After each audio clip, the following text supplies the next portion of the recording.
This video, we're going to practice the exercise for Cisco Advanced Access Control. It's a topic 8-2 on Canvas. We will use the same packet tracer before configuration file, just like the no net exercise we did before. Now, this time we are going to do it with the net. So this is the document, and that's the same packet tracer file will be used for this exercise as well.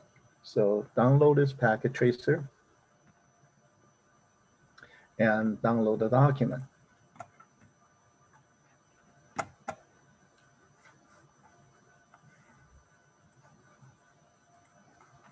Let's quickly go through the topology again. It's the same topology with the workstation here, 10.10.8.200. I'll try to access basically 10.10.10.3 the web and also ICMP. Go through this router, and we're going to illustrate the concept of using the standard access list control and also use extended access list.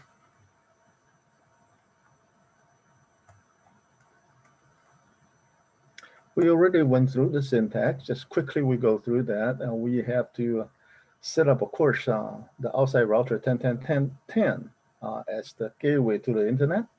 So GI001 is right here, GI001 10.10.10.10 in here. And then we have a 10.10.10.1, which is the IP address of the GI000 of the 4331 router. We don't really use that any. I just did it for the sake of it. So we're going to configure this router with the IP address and configure this one with the basic IP address like the topology.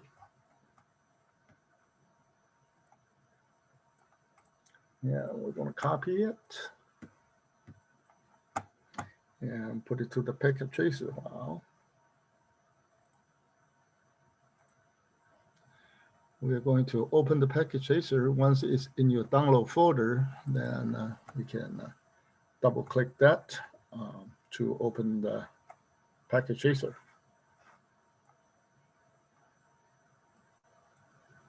All right, so the packet tracer has been opened up in here. First one, we're going to copy and paste it into here. Enable, of course, and then right click and paste it. So hit enter a few times so there's no error message of any kind. So 10.10.10.10 already been configured. Now, while we're waiting, we may as well put the power on so everything can come up. And as I mentioned, those hosts, the IP address, the default gateway, and the IP address already been put in for you, so you can save some time. The next step is for us to configure and give the IP address of this router. And the router, we will use the 4331. We again give them the 10.10.1 as the GI000 outside, and then the inside is 8.1. So this is very similar to what we have been doing. So I'm sure I have no question about that one.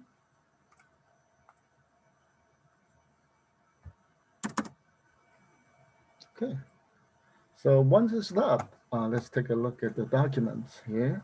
After we configure the 4331 router, then it should be able to ping all those hosts.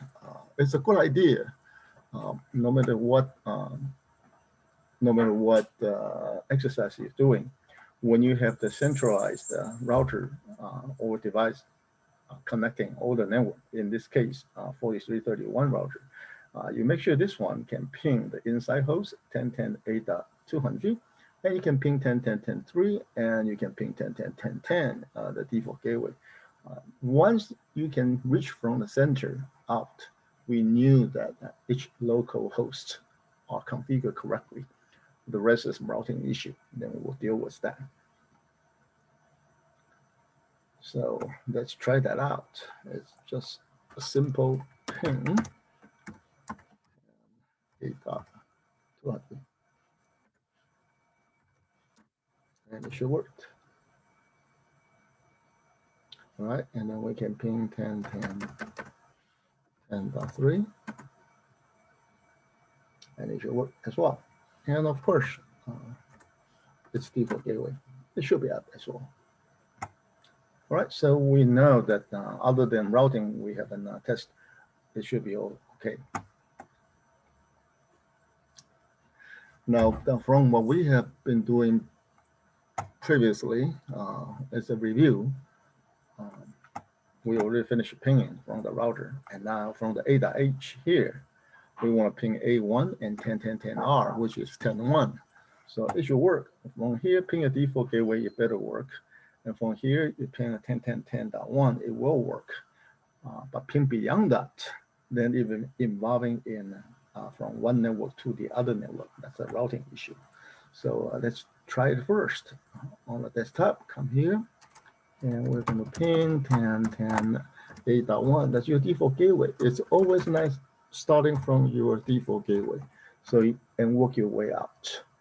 And the next hub router, it will be the 10.1. If this is an ASA, it won't work this way, okay? ASA, they consider you ping through one interface to another interface's IP. They consider that as a threat, so it's not going to work. But for router, yes, because the router's job is to route. Let's focus on security. Of course, security is always an issue, but it's not as strict as the ASA, which is a security appliances. So we ping up to the interface all okay without routing issue, even though it's 10.10.10.1 is a different network. Compare that, this is 10.10.10 instead of 10.10.8, but it's not really forwarding out. So this router knows how to get back. And again, as a review, if we ping to 3, it will fail because they don't know anything about 10.10.8, so it will be sent to. If you ping 3, it's going to send to default gateway, and the default gateway doesn't know that either. And this is a no net exercise we did last week, and we add a static route here so that it will work. So that is what we did before. And now this time we are going to fix it. Instead of using the static route and no net, we are going to net it out. So we're going to net from the inside source, statically net it out to the 10.10.10.200 if it's coming from 8.200. And who is inside? Who is outside? The GI001 is inside. GI000 is outside. I always like to choose always outside. One is inside, just for the convention. So once we have this one done, we're going to copy, and then we're going to put it into the router. So in the router CLI, that's a switch. So we want to make sure. Yeah. All right, let's paste that in. So that it will do net. Once you do net, you'll be able to see if you ping, it should work now. So if we ping 10.10.10.3, now instead of using 10.10.8.200 going out, now it's receiving as 10.10.10.200, the net address. And in the router, you can do a show IP net translation. And if you make it bigger into one line, it's much easier to read. And you can see that you have ICMP certain packet going out from the 10.10.200. From the local A200, you translate it to the outside 10.200. Don't worry about the inside global, inside local, outside global, outside local. We'll talk about that in a few weeks.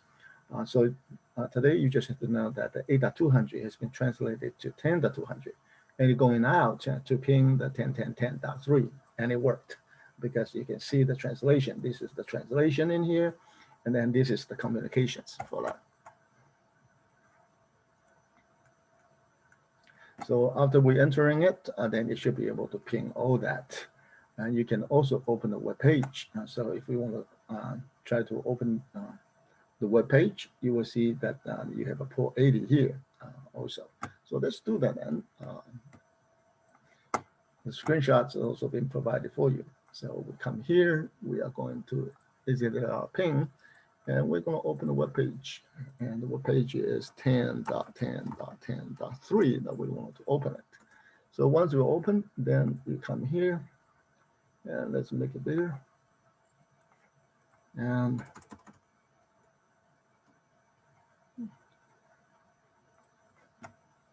click the wrong box.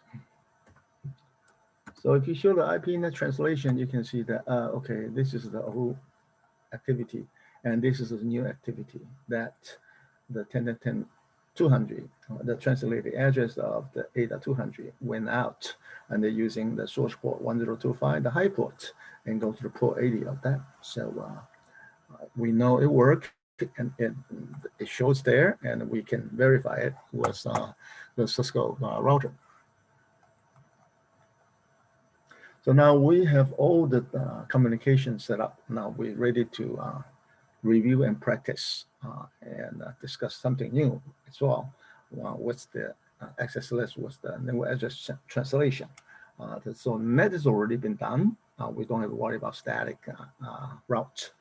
Now in here, we are going to apply the access list, the first activity, to block the 10.10a.h to access the 10.10.10, which is what we've been doing. So again, we just denied it. And when we denied it, we have to put it closest to the destination, right? So it will be here. We'll do a copy. And we'll put it into the box here.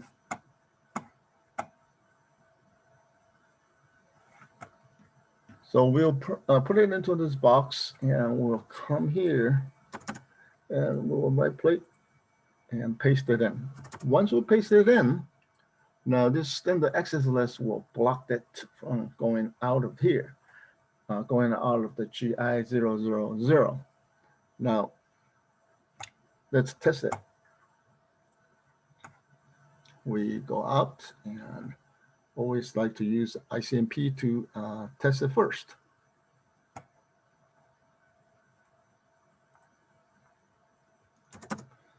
So now if we ping 10.10.10.3, well, it still work.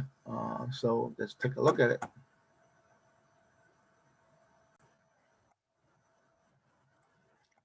As discussed before, if you ping from the 8.200 to the default gateway to the R, the 10.10.10.1, it doesn't even leave the interface. So, you know, ACL doesn't even apply. So we are not going to talk about this anymore. So it's done. But when we ping 10.10.10.3, it still work. It's supposed to be denied because it did come out. What happened is, when you ping out of the interface, when the packet going out from here,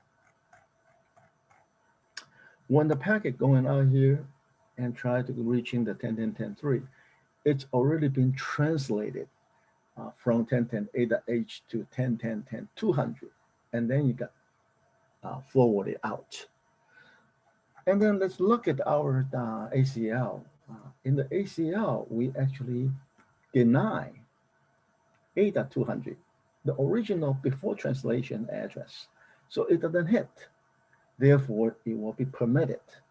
And we can verify that by looking at your router here. And we can show access list.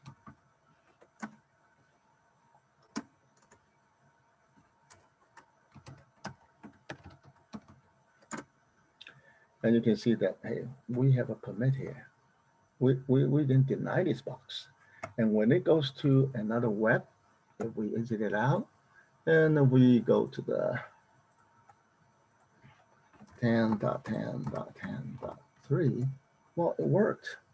So if you take a look at this again, you can see, hey, you just keep permitting because the IP going out is 10.10.10.200, and we block 10.10a.200. So we have to fix it. Now in here, what we will do is, well, before we do that, there's a similar concept in the IP table in the Linux. what it in Linux term is like pre-routing and the post-routing. Pre-routing is before you forward it out. So that before you forward it out address, meaning that you're going to net translate it when the return packet coming back to you. You can think about it this way: if this is you go to Google to do a name resolution here, and the return packet coming into you, then you're going to change the destination because the return will be returned to 10.10.10.200.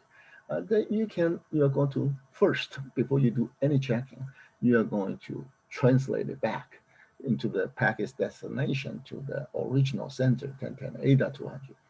And then you're going to see, do you need to forward it, or are you going to reject it? Are you going to accept it, or are you going to monitor it? All these issues.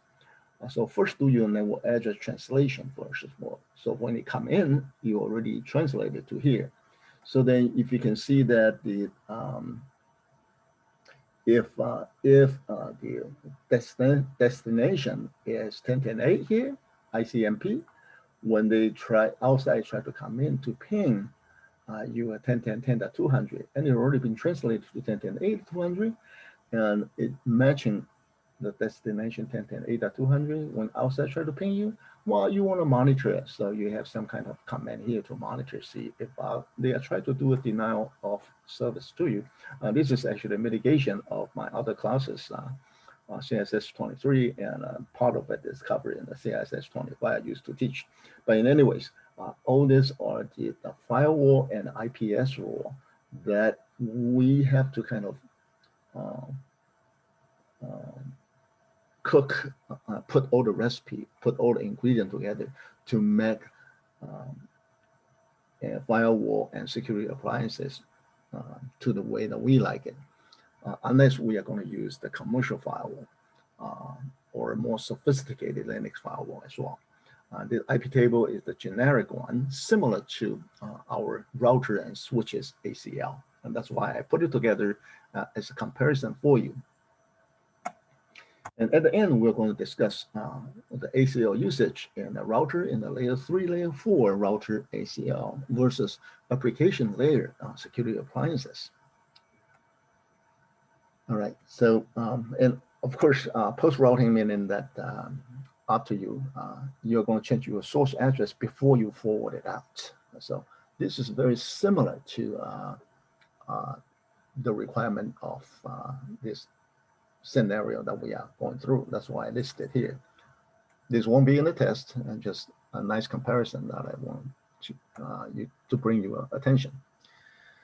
So now, of course, the web still works. We already tried. It's the same reason, because the ACL blocked the original IP, and we already translated.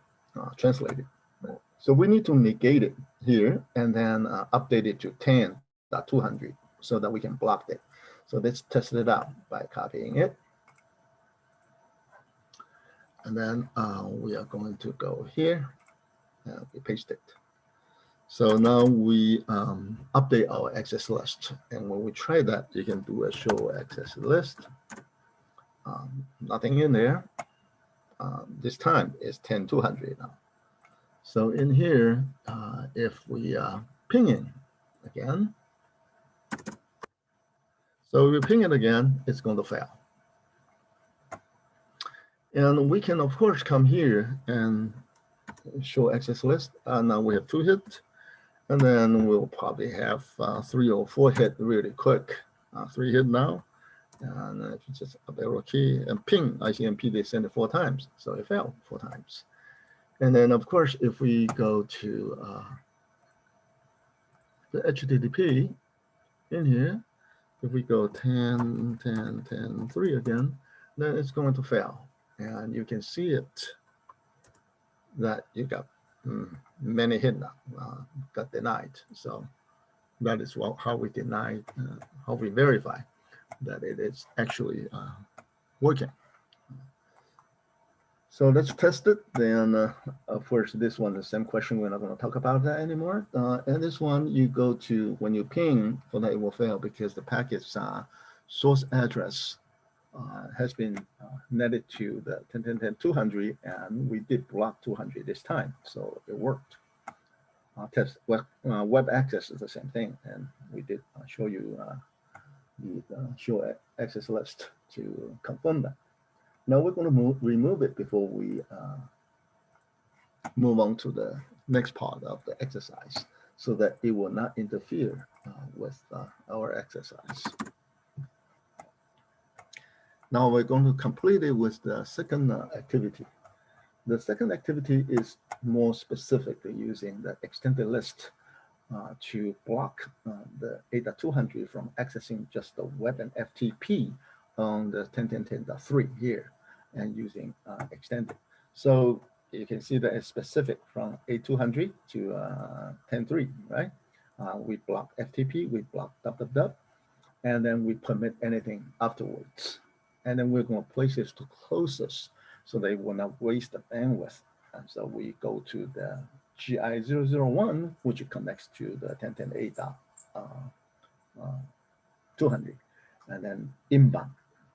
So this is how we apply, configure the syntax, and apply to the correct interface. And after we've done that, now let's try it.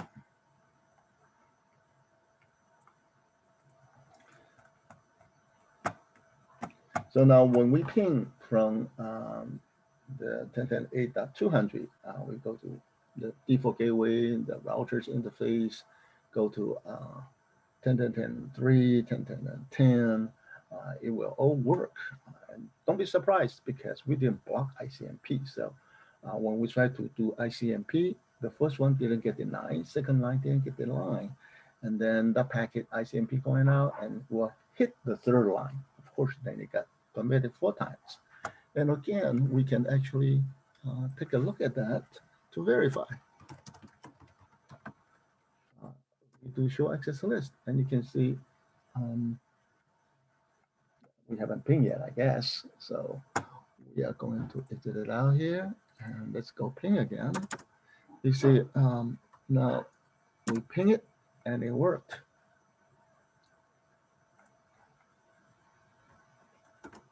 And you can see it has 4 match. Yeah. And now if we try to do to access the web now, and it's supposed to work, right? So, and of course, before we do that, let's go to the web, right? And we go to 10.10.10.3. Now we hit enter. It's as if nothing happened, but then you can tell we do show access list, and you can see that this time, originally when we do just the ICMP, you can see that the www deny doesn't have any hit, and after we try it now 10.10.8.200 to host 10.10.10.3 matched 12 times. When you try to open a web page, it got denied. It was a 12 packet matching it, and nothing got permitted here, and nothing FTP here. So your request will be timed out on that. And here, let's continue on with the document discussion here.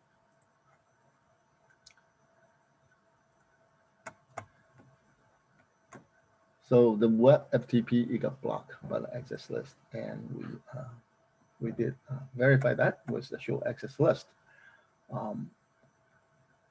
Why didn't we replace that? This time we're still using ADA200 and it worked. And how come we didn't use 10.200? The reason is that, think about it, the ACL, let's go to the topology. Let me just use this topology to show you. Let me just move it. Yeah. Let's look at the topology here. And show you also the access list. So access list is going to the GI001 inbound and GI001 here inbound. So from here, it comes in. When it tries to come in here, with the source of 10.10.8.200 goes to 10.10.10.3 in the package source destination and try to go in. And we are checking against the ACL. And of course, it matched. If we put down 10.200 here, then the packet will be sneaking through because it's before it got translated. And before it come in the router, it's not going to be translated. So we have to use the original IP. If we use the 10.200 here, that packet can pass it and go into the router, and router translate it and shoot it out with no other limitation, and it will be successful. So we have to use the logic to configure our standard extended access list and figure out the syntax. Do we use the before translation or after translation IP address to be used in our access list? And the explanation is here. Okay. So now this actually ends our exercises for the with NAT, without NAT, all those ACL in the router level, which is a layer 3 and layer 4 firewall access list similarly.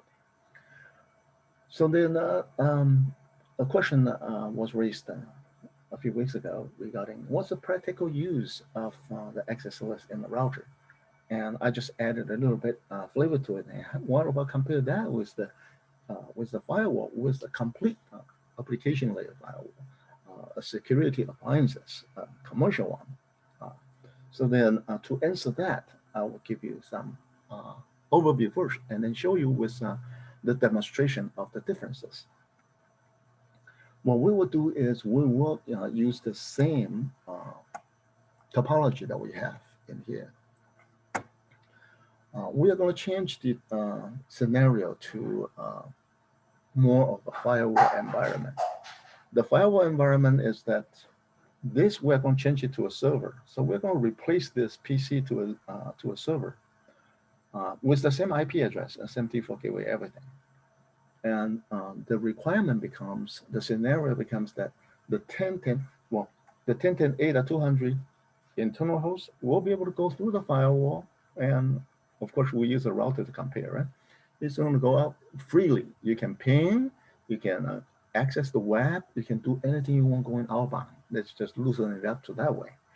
And for the inbound from the 10.10.8, 10.3 or anyone in the 10.10.10 or internet, when they want to come in to through this border internet facing firewall or router, you will be blocked completely unless we say, hey, this is a server, web server, we allow you to go in. So first scenario is that we are going to allow this one to all go out, okay? And then we are going to say, hey, for you to come in, I will tighten it that you can only open the web page of this guy, nothing more, that's it. So we're going to compare that scenario with a router, and then replace the router with an ASA to compare what is the pros and cons of a layer 3, layer 4 firewall versus a layer 7 application layer firewall.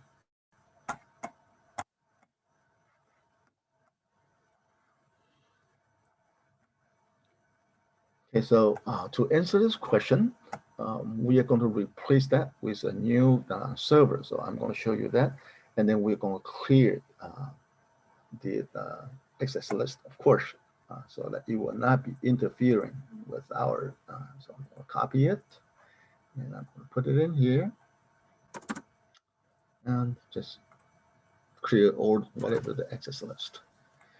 And now we're going to have to, of course, delete this one first, and then we're going to create a new one. So what we're going to do is we're going to put another server out here, and we're going to add a server here. And this server, we are going to call it 10.10.8.200. We're just going to give it a straight name on that. And we are going to go to the config, and the default gateway is, of course, 10.10.8.1. And the Ethernet is 10.10.8.200. And of course, is 255.255. Oops.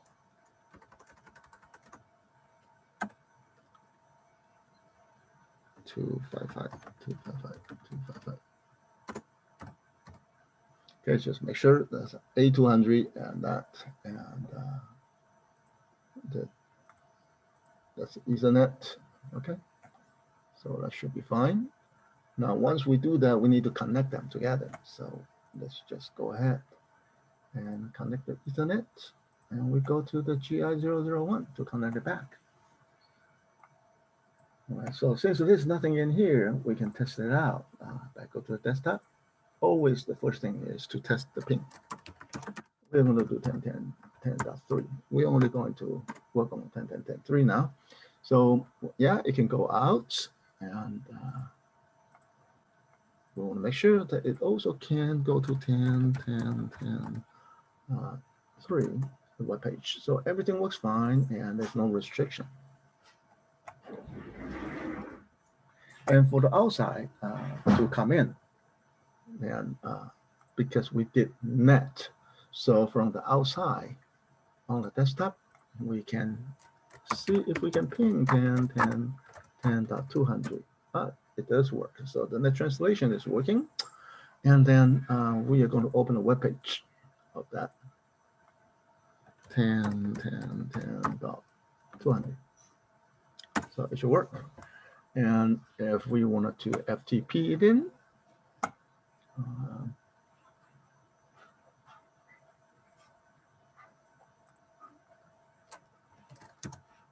10.10.200.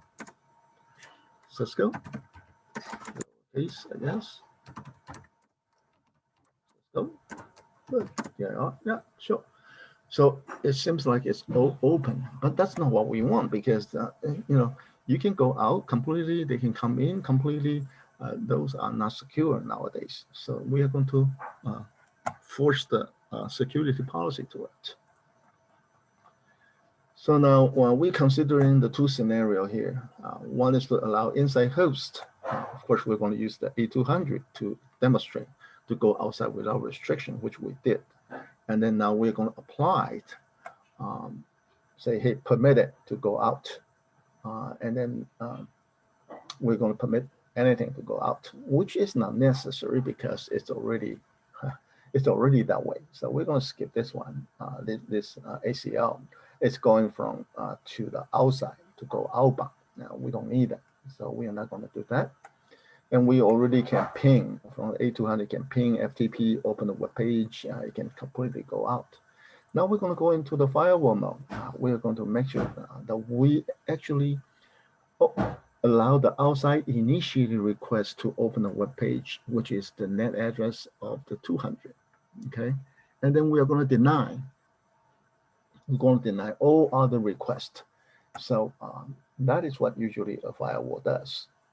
And so we're going to do that. And first, we're going to verify that 10.10.10.3 can ping and open a web page, which we did before we apply the following access limitations.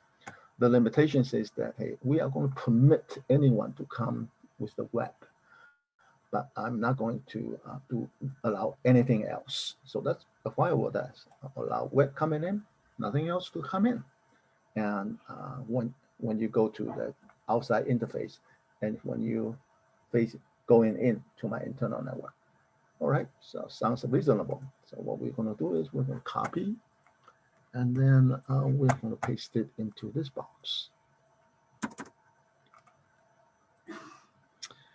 Once we do that, let's test it out. We're going to show access, right? The list. So yeah, it does. It says, hey, I only allow this to come in. Now I'm here, and again, quit. And if I'm not going to do FTP, I'm going to ping 10.10.10.200. Oops.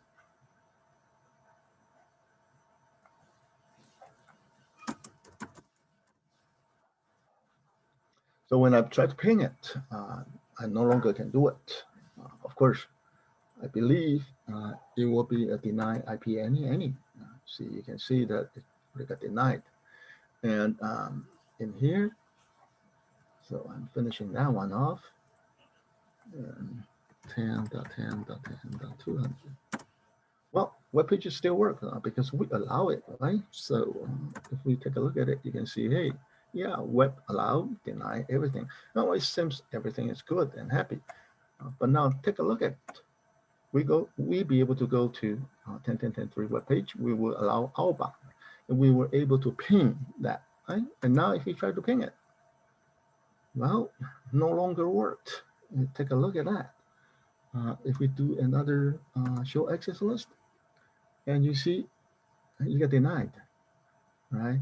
And then if we go to say, hey, I was allowed web access 10.10.10.3, and you go there, well, you get denied again. So come in here, you will see that the access list kept getting the deny. All right. So what happened here?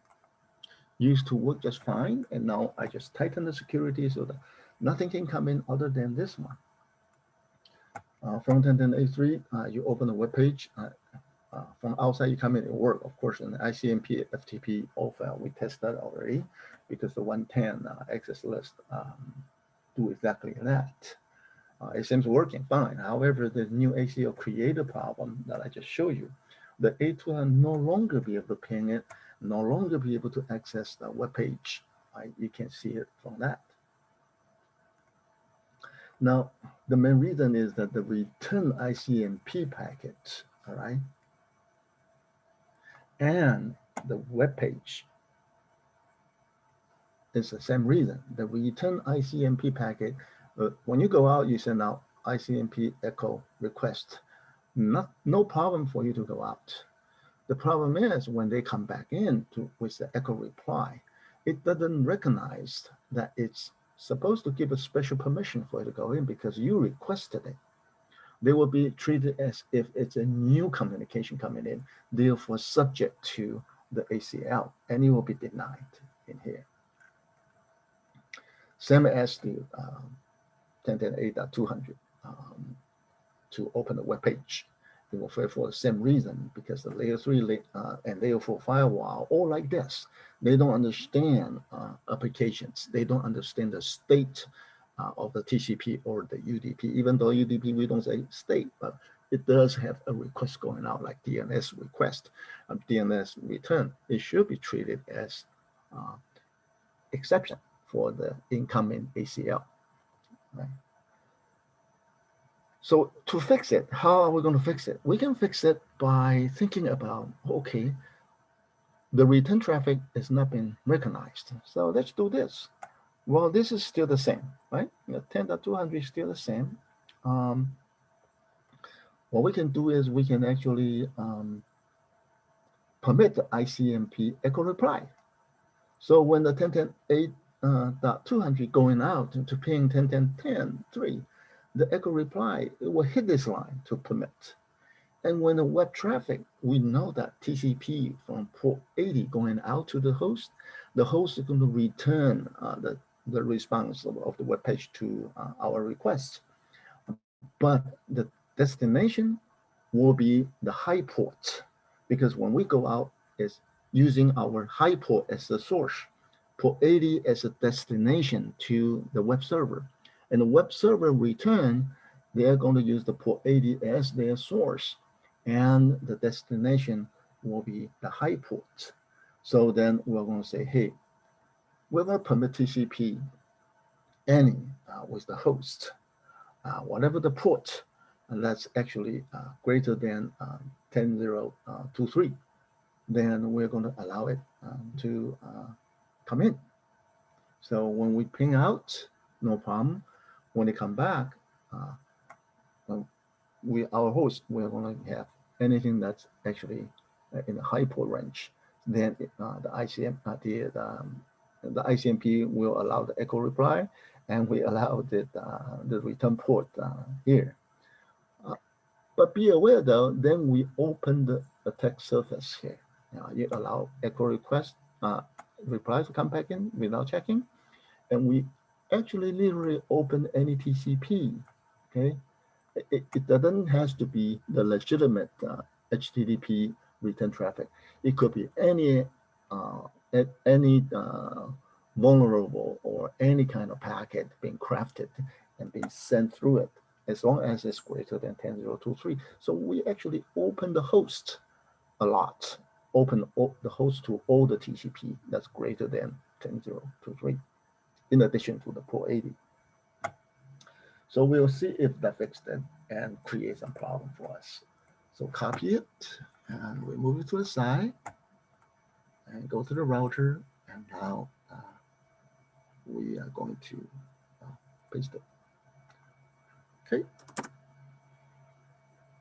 And we can quickly remember that I didn't tell you this one. We can actually quickly say no of this, and then just add a new one in.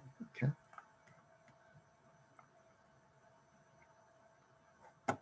Now, once we do that, that means the return is supposed to work now. So let's exit out here again, and we come back in so that we can show 10.10.10.3 and go. Oh, it worked now. So let's see what's going on. So we do show access list. And you can see that, hey, anything greater than 10.03 reply. Yeah, you come back in, and from any host, any port, it goes to the host. As long as it's greater than 10.023, we allow it. So the reply coming back. Going out, we don't care. Now, if we do an echo request out, you're going to see the echo reply will have hit.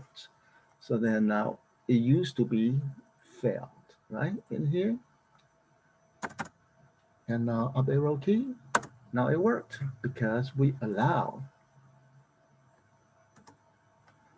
see, we allow ICMP echo reply now to come in. So it got a hit. But then, well, it doesn't have to be really legitimate echo reply from 10.10.10.3. It can be from anyone to come in.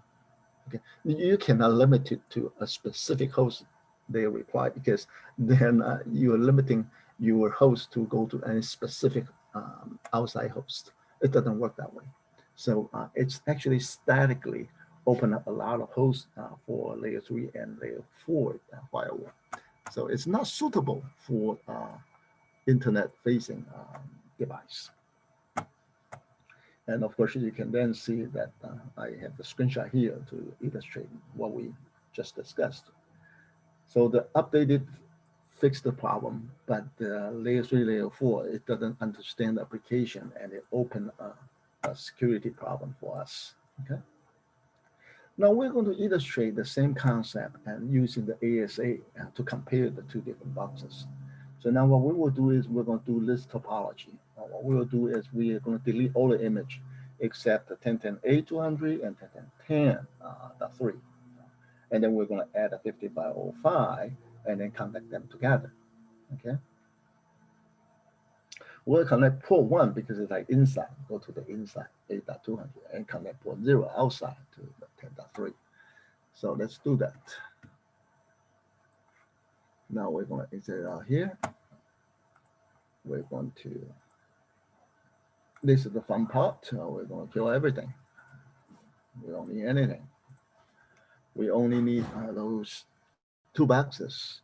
So 1 box, 2 box here. Keep it, right? And then we're going to add. We're going to add a Cisco firewall. ASA here, and now we're going to connect the cable. There's no choice on here, and here we mentioned this is inside, so we go to 1, and then we're going to go, no choice, and go to the outside. So this is the outside and inside. So let's go down. We have an internet host here. We have an inside network here. Now we're going to configure this box because these 2 servers remains the same. We already configured. Now we already make all the connections and we make the topology. Now we're going to copy the configuration at the end of the document. So let's take a look at it. At the end of the document here, the ASA shows that, hey, port 0 is connected to outside, and I call it VLAN 2. And the VLAN 2 here, you can see that the VLAN 2 here is called outside, and it's not secure. And the IP is 10.10.10.1. That's exactly as the router. And the VLAN 1 is the inside. And then the security level is 100 because the inside has to be very safe. Then we use the router's GI001 as 10.10.8.1. It's exactly the same. And we have to say no DHCP because it was configured, pre-configured that way. So don't have to worry about this part. If you're taking the firewall class, you will go into the detail of that. And then we actually configure all these A ports and tell them which one's VLAN 1, which one's VLAN 2. So VLAN 2 is outside. That's why we connect VLAN 2 to the outside box. And then we connect that port number 1 to the internal host. Okay. So once that's been explained to you, let's just go ahead and copy. And we're going to put it into the CLI and make sure we do enable, and then we can paste it. Ooh, I forget to put config T. So if you have an error, then you will know what's going on with that. All right, and now we're going to copy the second page. Don't copy across the page because sometimes you have some control character there. You will mess up with your work. Okay. Copy. The one with exclamation in front is just a comment. We will use this one later, so we don't have to including that in the copy. Let me explain the syntax here.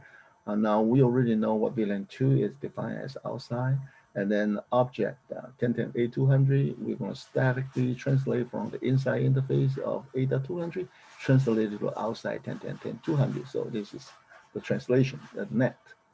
Now just perform exactly the same thing as the router. And then here it's just a Cisco layer 7 inspection policies, and we just activate that.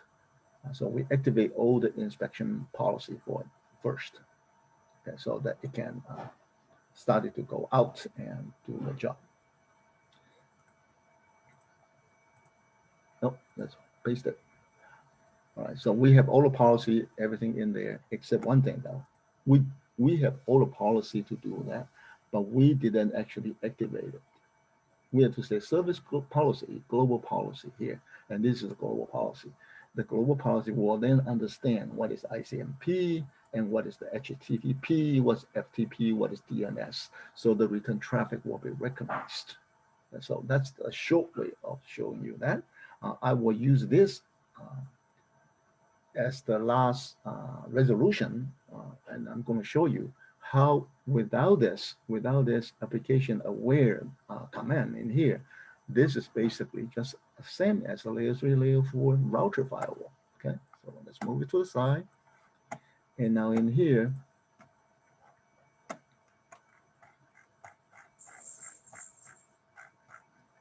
let's follow the step of the exercise. So now we already have that configured on document. Now the ping from that would have been working if we have applied the firewall policy, but we didn't. So then this one will fail, but we're not going to test it. We just want to test from 5505, be able to ping those two instead. Okay, so we move it on the side. Ping 10.8.200. Should work. Ping 10.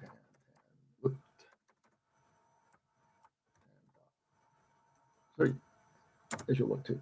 So that means the connection is all working. If there's issues, then it's because of this firewall. Then we try to ping, then the return traffic will be blocked because it's just a bare bone.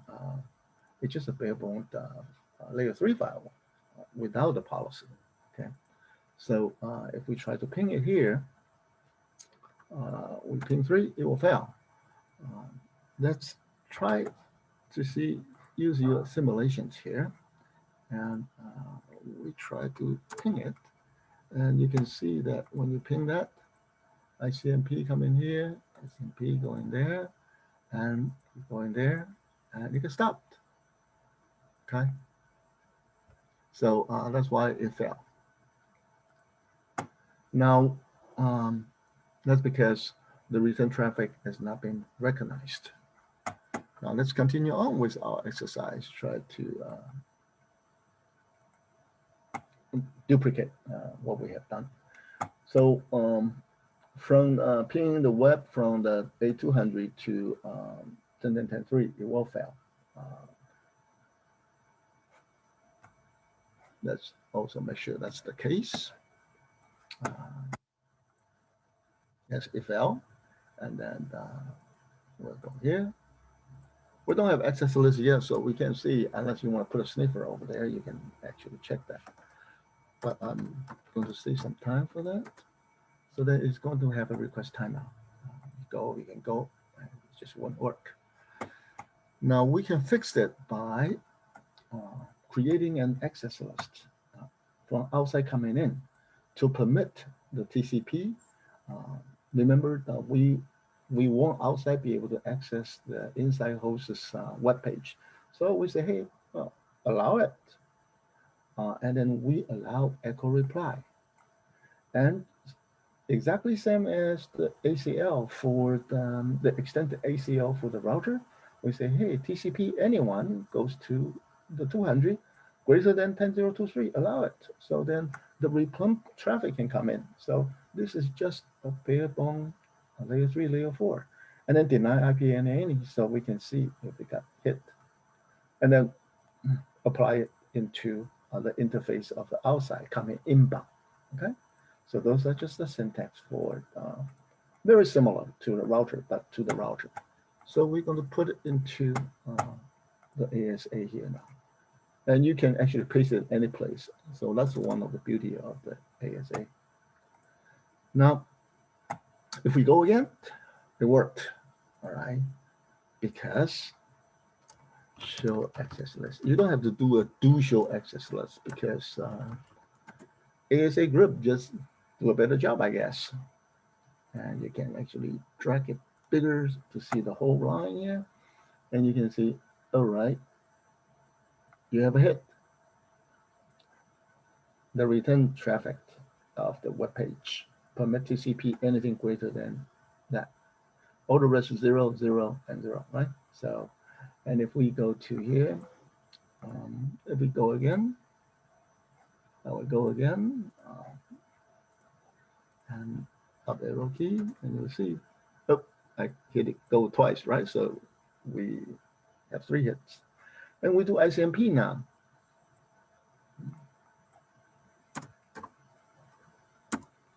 Now it worked. And if you check, you can see, okay, now ICMP has 4 reply now, echo reply. So this is now exactly like the ASA is doing as the layer 3 and layer 4 firewall. So that's not too fancy. Now we are going to tighten the security by deleting line 2 and 3. And when you delete these 2 lines, we can say no access list out in permit ICMP. I don't want this backup line. I don't want it to have statically open this 2. It's not secure. So I'm going to take it out. And when you take it out, of course, then it will fail, right? I mean, paste in. So now if you do that, then it will fail now. Just like go back to stage 1. So you can no longer open the web page. You can no longer ping out outbound. But the outside coming in, so you only have 2 lines now. If you do show access list, you will see that because we took out the 2nd line and 3rd line. So we only have 2 lines now. If we take a look at that, you can do a show access list. Right? Show access list. Oops. Didn't mean that. Show access list. I think you have to say LN. Oops.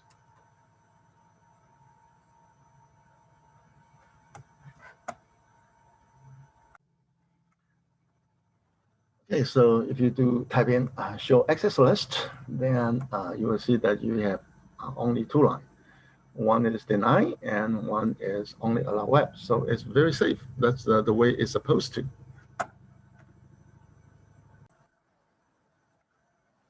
So the access list now become only two lines, exactly what we wanted. But then of course, then we can no longer have outbound anymore, just like before.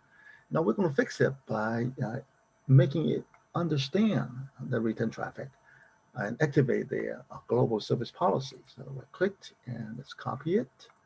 And now we're going to go here and we paste it in. Once we've done that, then the return traffic will be recognized and it will work. It will bypass the ACL now because it's a return. But from outside, when you generate, when you actually try to ping the 200, now you initiated ICMP, it will fail. Of course, you can do nothing except you can open the web because that's in the ACL 10, 10, 10, 200. Then it will hit that and you can do a show access list. And you can see now the web actually have the hit now. And the ICMP return, you can do as many as you want. It doesn't actually have anything to do with this ACL. Now you can see that you neither got denied nor you got any web hit because it's irrelevant. And if you want to go to the web of 10.10.10, it worked. And again, this is by the policy example. So if you take a look at that, it didn't actually change anything on the access list.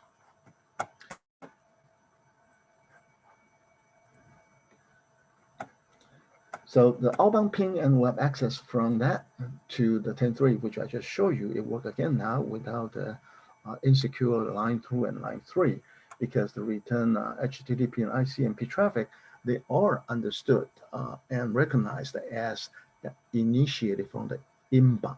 Therefore, the global policy will allow it to come in. Inbound web access from outside will also work with the Titan's ACL, which only have two lines like this. So it couldn't be even tighter.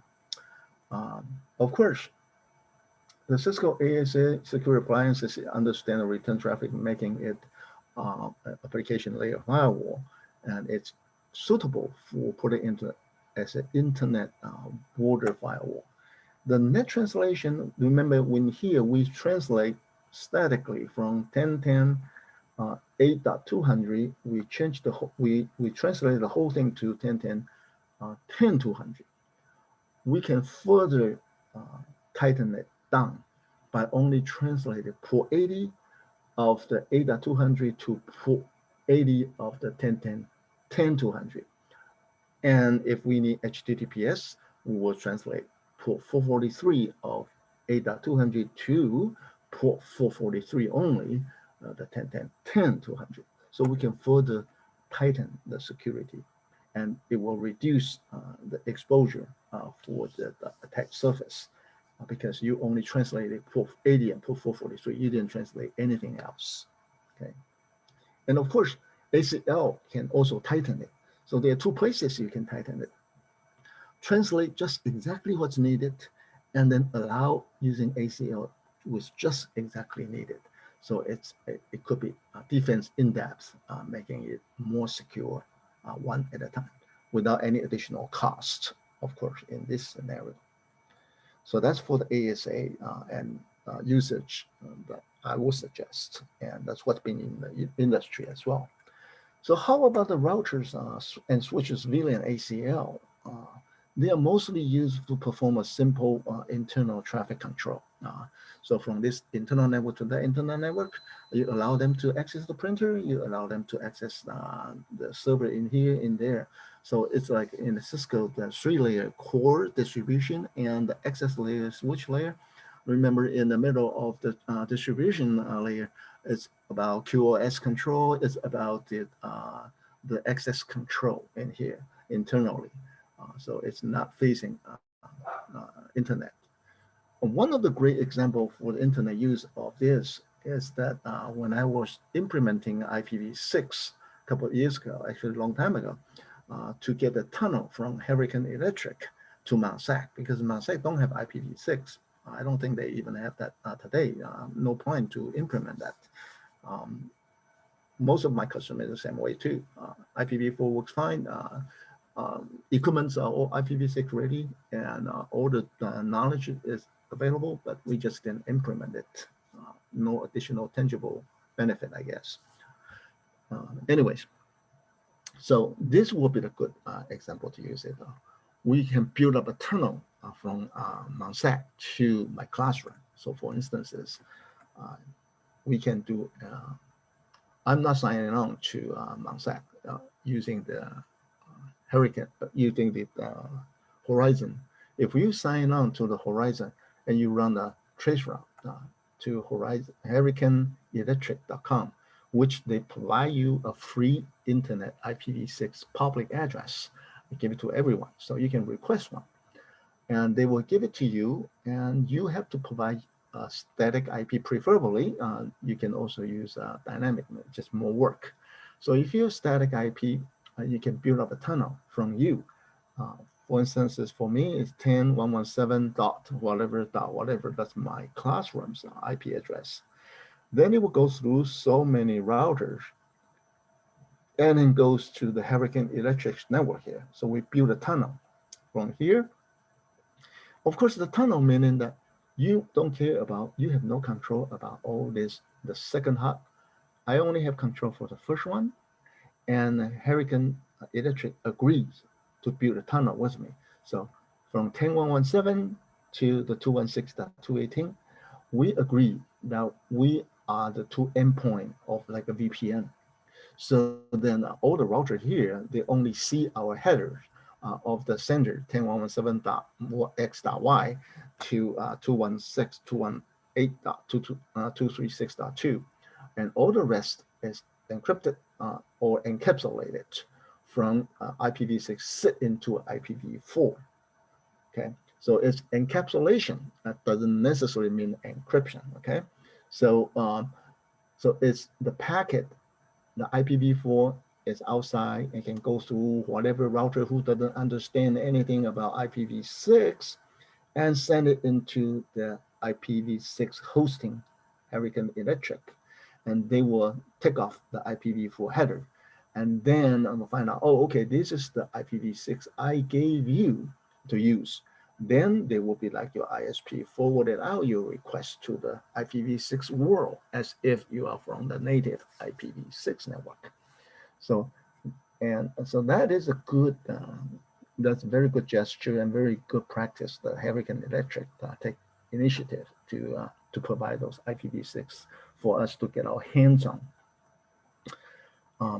So for Mount SAC wise, here is the ending point of Mount SAC, and this is actually from Mount SAC's outside providers. All they have to do is in this router, they're going to say, hey, I only, if it's coming from the Hurricane Electric IPv4 endpoint, I will pass it to here. And from here, say pass to here, pass. Only allow them to go here, only one way. You cannot go different places. Because of course, as an IT at the college, I understand that you don't want them to go different places other than just go to the classroom who is experimenting IPv6. And of course, this is considered as a security concern, so it didn't get carried out. However, if you want to do that, this will be the way to do it. And by looking at these layers of routers here, it's way past the Cisco's recommendation of the 3 layers. It's not efficient. Got so many routers bouncing around. It has the history because we are a big college, and as we expand the campus 20, 30 years ago using early internet topologies to get things to work. And sometimes we use the public address even. We even use some public IP address and then private address and then private address and then public address, and there are quite a few of them.